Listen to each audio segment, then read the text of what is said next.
Hello, viewers. Will Underwood from The Huddle here with Peter Wilson of Peter Wilson Legal. Thanks for joining us, Peter. We're here in sunny Lisbon at SBC, and you've just come hot off the stage from your regulatory paradox panel.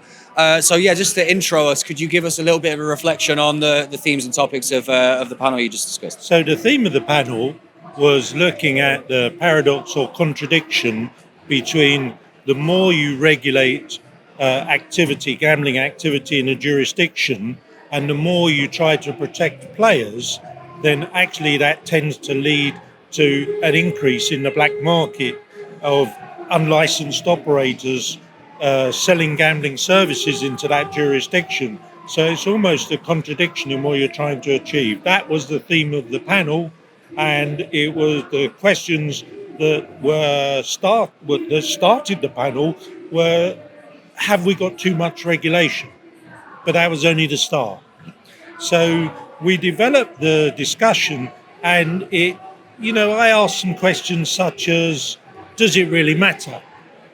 I mean, isn't it the players' free choice? As a leisure pursuit, they're taking risks. So isn't it up to them if they want to take a risk on the black market? But the discussion developed that the operators and some of the regulator type policy affair people I had on the panel, they all agreed that really there is a need to protect players. I think we all accept that, and it was really just a challenge for that answer. But what we saw was there isn't really effective measures being taken to stop the black market growth, and it's just growing immeasurably. I know a key theme of the panel was financial risk checks, and particularly developing financial risk checks that remain unobtrusive. But do you feel that can sort of be a sort of certain sector that does lead to black market proliferation? And if we don't focus on that, how do we progress responsible practices without things like financial risk checks? Okay, so I think the buzzword is frictionless. Yeah. So if you're doing financial vulnerability checks, the aim, and this is the Gambling Commission in the UK, this is their aim, is to make them frictionless, because I think it's recognised that it's not particularly healthy to place more obstacles in the way of the player. If the player has to deal with more information requirements, has more burdens placed on them just to pursue their leisure pursuit, they're going to say, to the hell with this, I'll go elsewhere. Not all players, but some players will do, and there's enough that are doing that. So I think it was pretty clear that the less regulation is not going to lead to a smaller black market. And it's not really anywhere we can go. We can only go forward. We can't really go back. The gambling sector has changed considerably. I mean, 20 years ago, the grey and black market was, it was everywhere. I think that the change that's happened is you've got more operators, particularly larger operators, that have invested considerably in compliance. So they're having to spend on obtaining multiple licenses and to comply with multiple requirements under those licenses. So they're now invested themselves in seeing that black market reduced. So I think that the kind of conclusion we came to, we came to several conclusions, but one of the things that came out is this is just the start of a much bigger ongoing conversation. Yeah. So you do believe that this, obviously you said growing trend, but this growing push for more enhanced protection measures will continue into the future. Do you think that operators won't need that kind of regulatory push for more investment into this sector moving forwards, or do you think that those two things will always kind of remain part and parcel of each other? I think there will always be an increase in regulation as we see more and better ways to protect players, to make games fairer, to make it a more, let's say, a more standard type industry, standard leisure pursuit, that you as a consumer, You can't criticise and say this is a problem here or there. Gambling is always going to have an inherent risk with the gamble, the bet. But what we're trying to do is reduce the dangers to the player outside of that. Now that will continue, no doubt, and it should. It should. But what we were trying to address is how do we stop the growth? How do we reduce the growth? How do we slow down the acceleration of the growth of the black market? And I think we came to a conclusion that this is really not just one thing. He's not saying we need lighter financial checks. We need less intrusive AML questions. It's not that. And some of those may affect a player in making a decision, but largely players, I think the operators there all agreed that largely players don't really understand how to clearly differentiate between the licensed market and the black market, or even if they do, they don't necessarily appreciate the differences, the risks that they're taking, or they may not care.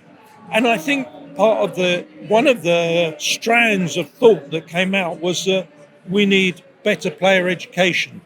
Not that they're stupid or anything, but it's about awareness of the dangers of going into the black market with unlicensed operators.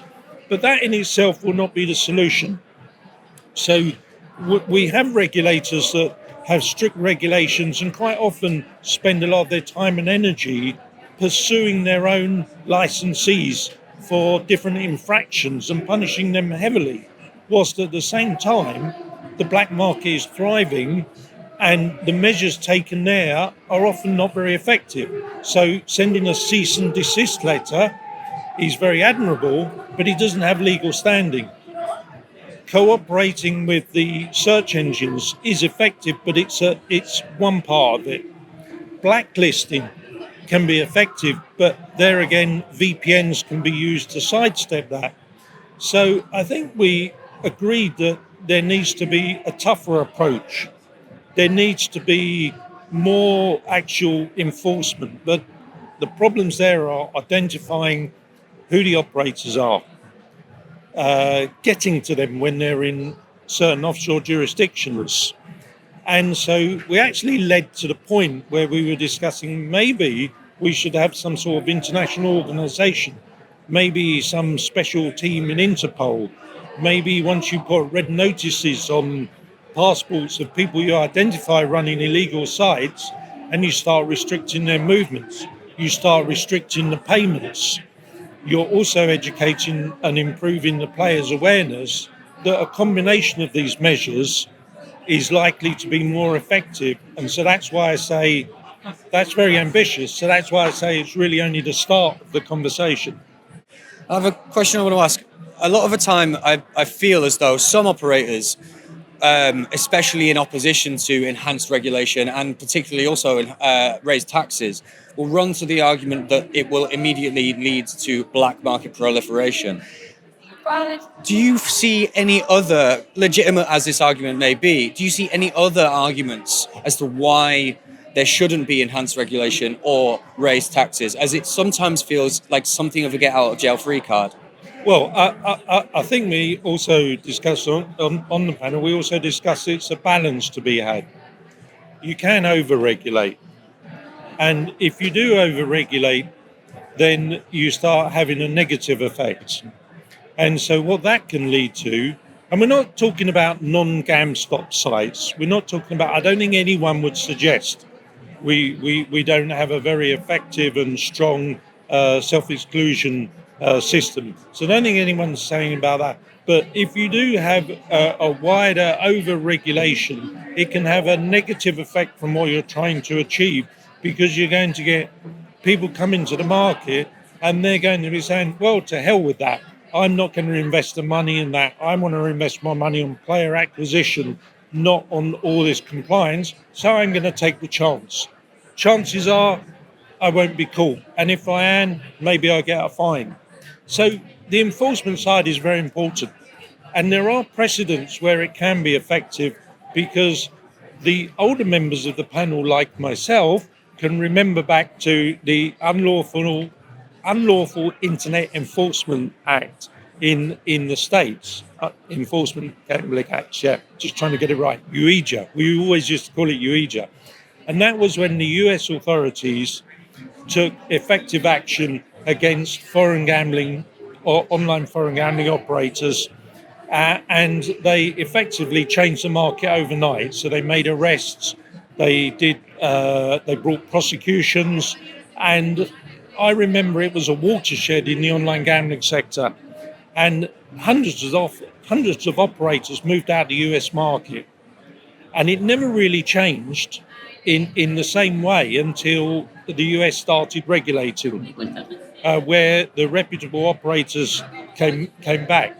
So there is a lot of illegal gambling in the States, and there's never any complete solution, but there are effective measures. It's about managing the size of that market. It's about reducing that market. It's about putting obstacles and difficulties in the way and making it, reducing the motivation of being in the black market for unlicensed operators and for players. Right. Peter, really interesting stuff. Thank you for joining us again, and all the best. Thank you. Thank you for listening. Thank you.